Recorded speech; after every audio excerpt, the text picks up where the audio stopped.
వాళ్ళకి చెడగొట్టింది 2014 ఎలక్షన్లో. అసలుకి మొత్తం డబ్బులు అయిపోయింది. 150 కోట్లు వాళ్ళే క్యాష్ తీసుకున్నారు. వాళ్ళు తీసుకున్నారు, కొంత తీసుకున్నారు, వాళ్ళు ఇచ్చుకున్నారు. అంటే పంచారా వాళ్ళు? వాళ్ళు పంచలా, వాళ్ళేం పంచలా. అమౌంట్ అలాట్ చేయగలిగారు. ఇచ్చేయమన్నారు, ఇచ్చేశారు. మొత్తం ఎంతమంది వచ్చి తీసుకున్నారు మీ దగ్గర? ఎట్లాగా నాకు గుర్తు లేదండి, సుమారు నాకు గుర్తులేదు. 2-3 మెయిన్ పర్సన్స్ ఇన్వాల్వ్ అయ్యారు.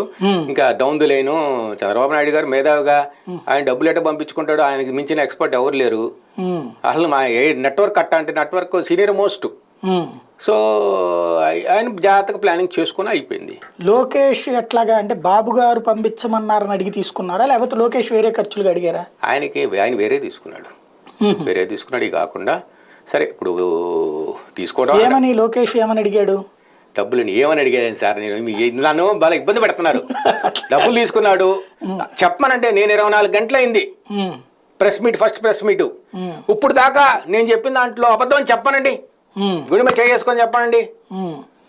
అంటే నేను అనేది మీ టికెట్ దాని గురించి డబ్బులు కావాలని అడిగాడు, లేకపోతే వీళ్ళకి ఎవరికైనా ఖర్చులకు కావాలని అడిగాడా అంటున్నా. అది నాకు యాక్చువల్ గుర్తులేదు. ఇవ్వటం మాత్రం జరిగింది. లెక్క మొత్తం ఇంత అయిందని ఇవ్వటం మాత్రం అంతవరకు చెప్పగలుగుతా. 150 కోట్లు నేను అవుట్ ఆఫ్ ద పిక్చర్. కానీ తెలుసు ఇప్పుడు కుటుంబంలో అందరం ఆడుకుంటారుగా. తర్వాత మరి పోలవరం ఇచ్చారు. Polavaram central government project, central government